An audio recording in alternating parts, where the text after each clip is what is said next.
Hello আমার YouTube family, আজকে তোমাদের সাথে আমি পারফেক্ট চিকেন পিৎজার রেসিপি শেয়ার করব। আর পিৎজাটা আমি করব গ্যাসে। তো ভিডিওটি স্কিপ না করে পুরো ভিডিওটি তোমরা দেখো, এই রিকোয়েস্ট রইল। তো প্রথমে আমি পিৎজা করার জন্য ময়দাটা মেখে নিচ্ছি। তোমরা এখন কতটা পিৎজা খেতে চাও, মানে কটা পিৎজা খেতে চাও, সেই পরিমাণ অনুযায়ী ময়দা নিয়ে নিও। এখানে আমি 2 কাপের মতো ময়দা নিয়ে নিয়েছি। তার মধ্যে আমি এখন দিয়ে দিলাম সাদা তেল, দিয়ে দিচ্ছি বেকিং সোডা, বেকিং পাউডার। এখন ভালো করে মেখে নেব, ময়াম দিয়ে নেব আর কি। আর দিয়ে দিয়েছি স্বাদ মতো নুন আর চিনি।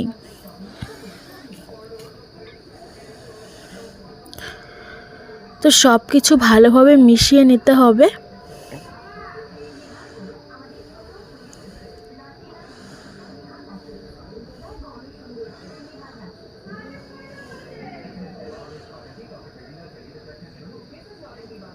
তো তোমাদের কার কার পিৎজা খেতে ভালো লাগে কমেন্ট করে জানিও অবশ্যই। আর ভেজ পিৎজা ভালো লাগে না চিকেন পিৎজা, সেটা আমাকে অবশ্যই জানিও। তো দেখো আমি ভালো করে ময়াম দিয়ে নিয়েছি। এখন আমি একটু একটু জল অ্যাড করে মেখে নেব। একবারে অনেকটা জল দেব না, অল্প অল্প করে জল দেব।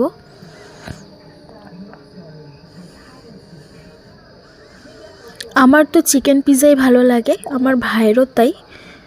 ভেজ পিৎজা সেরকম ভালো লাগে না, তাই আমি যখনই বাড়িতে পিৎজা করি চিকেন পিৎজাই করি।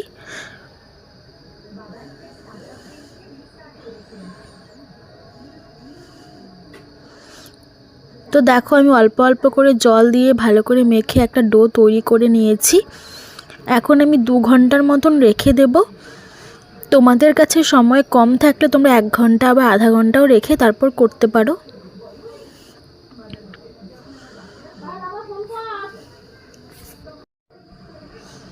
এখন আমি 2 ঘন্টার জন্য ঢেকে রেখে দেব। ততক্ষণে চলো চিকেনের যে তরকারিটা করব পিৎজার উপরে দেওয়ার জন্যে, পিৎজাতে দেওয়ার জন্য সেটা করে নিই। তো দেখো আমি এখানে 200 গ্রামের মতন চিকেন নিয়ে নিয়েছি। আর নিয়ে নিয়েছি আদা রসুন থেতো, আর পেঁয়াজ নিয়ে নিয়েছি। সব অল্প অল্প পরিমাণেই লাগবে, বেশি পরিমাণ লাগবে না। কড়া গরম হয়ে গেছে, সাদা তেল দিয়ে দিয়েছি অল্প পরিমাণে। আর আমি চিকেনটা কিন্তু বোনলেস চিকেন নিয়েছি, পিৎজাতে বোনলেস চিকেনই দরকার আমাদের। তো দেখো আমি পেঁয়াজগুলো আগে দিয়ে দিয়েছি। এখন পেঁয়াজগুলো একটু ভালো করে ভেজে নেব।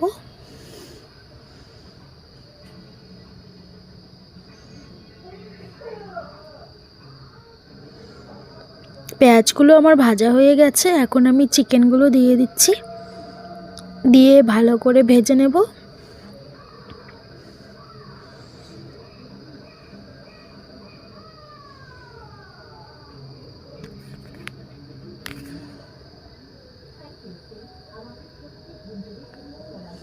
এখন আমি স্বাদ মতো নুন দিয়ে দিচ্ছি।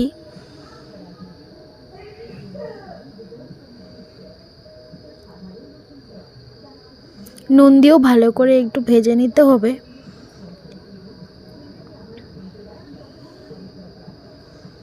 তারপর এক এক করে সবগুলো মশলা আমি দিয়ে দেব। এখন আমি আদা রসুন থেতোটা দিয়ে দিলাম, দিয়ে দেব কাশ্মীরি লঙ্কার গুঁড়ো, কারণ আমি ঝাল দিইনি, কাশ্মীরি লঙ্কার গুঁড়োটাই দিয়ে করব। বেশি ঝাল হলে ভালো লাগবে না খেতে।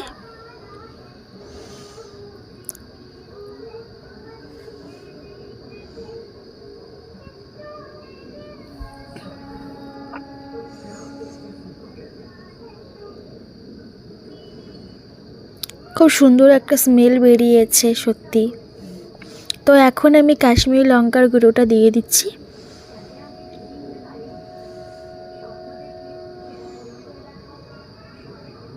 এখন আমি দিয়ে দিচ্ছি ধনে গুঁড়ো, অল্প পরিমাণেই দেব, বেশি পরিমাণে না। এখন আমি হলুদ গুঁড়ো দিয়ে দিচ্ছি।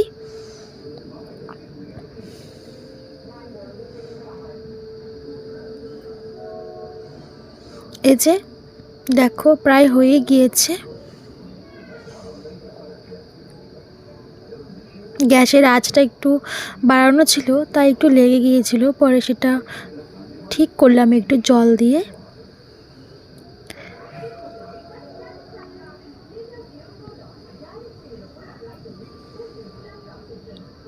বাট সব ঠিকঠাকই আছে, কোনো কিছু হয়নি। তো দেখো আমার তরকারিটা তো হয়ে গেছে, এখন যাই পিৎজার জন্যে আমি ডোটা দেখে আসি, পিৎজাটাকে এখন রেডি করি। তো আমি 2 ঘন্টা হয়ে গেছে তরকারিটা করেও আমি করিনি। তো দেখো আমি এতটা পরিমাণ লেচি নিয়ে নিয়েছি। আমরা রোজ যে রুটি খাই সেই লেচিটার থেকে এটা একটু বড়ই হবে, দেখতেই পারছো তোমরা। ময়দা দিয়ে ভালো করে এখন আমি বেলে নেব।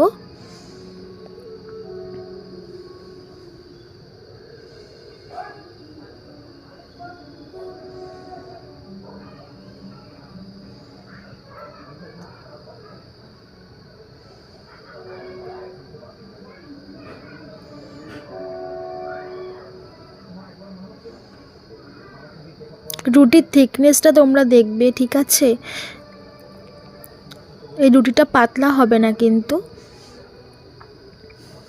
একটু মোটা করে বেলে নিতে হবে।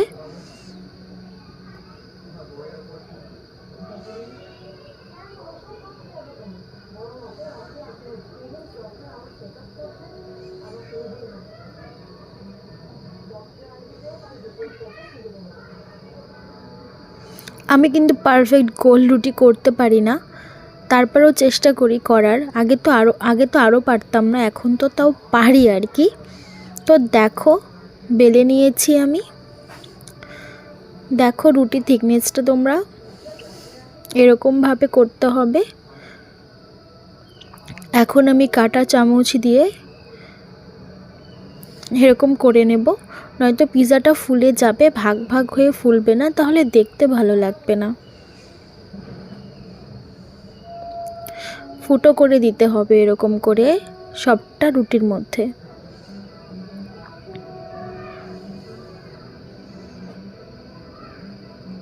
তো আমি আরেকটা বেলে নিচ্ছি, কারণ আমি সাজিয়ে আরেকটা রুটি দিয়ে ঢেকে দেব। তো যখন আমি করব তখন তোমরা বুঝতে পারবে যে আমি আরেকটা কেন বেলছি। তো এখনের দেখো ডোটা মানে লেচিটা একটু ছোটই নিয়েছি, এই যে এটা একটু ছোট, একটু পাতলা হয়েছে। তো সেম এটাতেও আমি কাঁটা চামচ দিয়ে ফুটো করে দেব।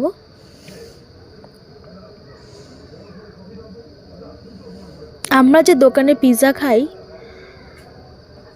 মোটামুটি একটা টেস্ট পাই, সেরকম ভালো আমার লাগে না, জানি না কেন। আমার ঘরে যেভাবে আমি করে খাই, মা যেভাবে করে দেয় বা আমি করে খাই, দোকানে আমি কখনোই এরকম টেস্ট পাই না। তো দেখো আমি এই সসপ্যানটা বসিয়ে দিয়েছি পিৎজা করার জন্যে, কোনো নুন কোনো বালি কিছুই লাগবে না। তাওয়াতেও তোমরা করতে পারো, তাওয়াতে করলে ওই তোমার লাগতে পারে ওই নুনটা, বালিটা দিও না।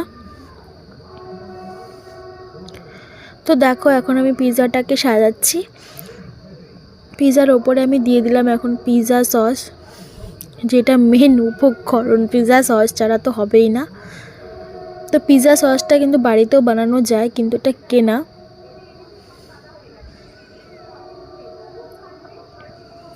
এখন দিয়ে দিচ্ছি টমেটো কেচাপ।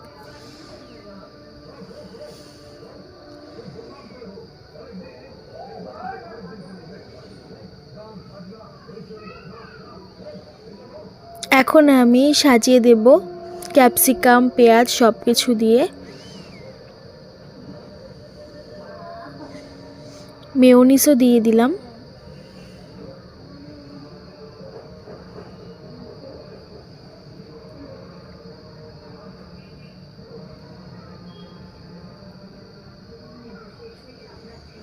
তারপর দেখো চিকেনের পিসগুলো আমি দিয়ে দিচ্ছি ছড়িয়ে, এখন সুন্দর করে সাজিয়ে দেব যেন সবটা পিসের মধ্যেই চিকেনের পিসগুলো পড়ে, তাহলে খেতে আরও টেস্টি হবে, আরও ভালো লাগবে।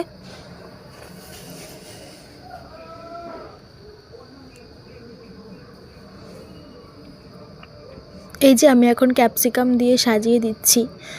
জানি না ভিডিওর কোয়ালিটি সেরকম ভালো না।